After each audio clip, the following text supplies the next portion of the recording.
இனி soya beans இருந்துச்சுன்னா mutton gravy கூட சேர்த்துக்கோங்க, ரொம்ப சூப்பராக இருக்கும். ஸோ நம்ம இன்றைக்கி வீடியோவில் சோயா பீன்ஸும் அண்ட் மட்டன் கிரேவி தான் வீடியோவில் பார்க்க போகிறோம். ஸோ வாங்க வீடியோக்குள்ளே போகலாம்.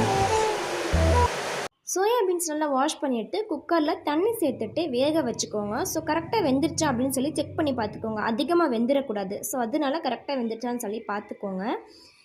இப்போ இதை பவுலில் மாற்றியாச்சு. குக்கர் நல்லா சூடாகிடுச்சு. கூடவே ஆயில் சேர்த்தாச்சு.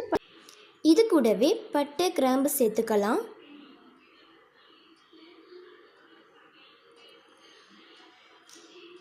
கூடவே அரை டீஸ்பூன் சோம்பு சேர்த்துக்கலாம். இப்போது தாளிக்கிறதுக்கு கட் பண்ணுவோம் பாருங்கள். வெங்காயம் ஸ்லைஸாக கட் பண்ணிவிட்டு நல்லா வாஷ் பண்ணிவிட்டு இது கூட சேர்த்து நல்லா வதக்கிக்கலாம். கலர் நல்லா கோல்டன் ப்ரௌன் கலரில் ஆகட்டும்.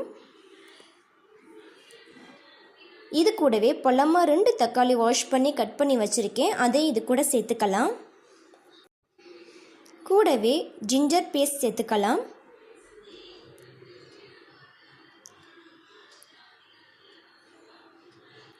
மிக்ஸ் பண்ணிவிட்டு கார்லிக் பேஸ்ட்டும் சேர்த்துட்டேன். இந்த பக்கம் அப்படியே மட்டன் கொஞ்சமாக எடுத்து வச்சுருந்தேன். சோயா பீன்ஸ் கிரேவி பண்ணுறதுக்காண்டி கொஞ்சமாக எடுத்து வச்சாச்சு. ஸோ மட்டன் குழம்பு பார்க்கணும் அப்படின்னா வீடியோவில் செக் பண்ணி பார்த்துக்கோங்க. 1/4 டீஸ்பூன் மஞ்சள் தூள், 1/4 டீஸ்பூன் சோம்புத்தூள், அது கூடவே 1 டீஸ்பூன் பெப்பர் தூள் சேர்த்துக்கோங்க. கூடவே அரை டீஸ்பூன் மிளகுத்தூள் சேர்த்தாச்சு. கூடவே சால்ட்டு சேர்த்துக்கோங்க. உங்கள் காரத்துக்கு ஏற்ற மாதிரி மிளகாய் தூள் சேர்த்துக்கோங்க. நான் லைட்டாக தான் சேர்த்துருக்கேன். ஸோ நல்லா மிக்ஸ் பண்ணியாச்சு. இது கூடவே கரெக்டாக 1 கிளாஸ் வாட்டர் சேர்த்துக்கலாம். சேர்த்துட்டு மிக்ஸ் பண்ணிவிட்டு இப்போ இந்த பக்கம் அப்படியே நம்ம சோயா பீன்ஸ் வேக வச்சுருந்தோம் இல்லையா, ஸோ அதையும் இது கூட சேர்த்துக்கலாம்.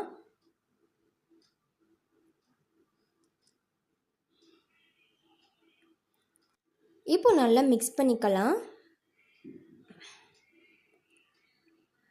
இப்போது இது கூடவே கோகோனட் மில்க் சேர்த்துக்கலாம். ஸோ ரொம்ப ஃபைனல் பேஸ்ட் வரை அரைக்காமல் கொரகொரப்பாக அரைச்சிட்டு இது கூட சேர்த்துட்டு ஃபுல்லாக நல்லா மிக்ஸ் பண்ணிடலாம். ஸோ குக்கர் கரெக்டாக விசில் வந்துருச்சு. ஸோ ஓப்பன் பண்ணி பார்க்குறேன் பாருங்கள். ரொம்ப சூப்பரான அப்படியே கிரேவி சோயா பீன்ஸ் ரொம்ப நல்லா இருந்துச்சு பார்க்கும் போதே. ஸோ நம்ம மட்டன் வாங்கினோம் அப்படின்னா குழம்பு ரெடி பண்ணிவிட்டு இந்த பக்கம் அப்படியே நம்ம மட்டன் கிரேவி பண்ணுறதுக்காண்டி தனியாக எடுத்து வைப்போம் இல்லையா, ஸோ அந்த மாதிரி சோயா பீன்ஸு கூட சேர்த்துட்டு செஞ்சு பாருங்கள். ஸோ ரொம்ப சூப்பராக இருக்கும்.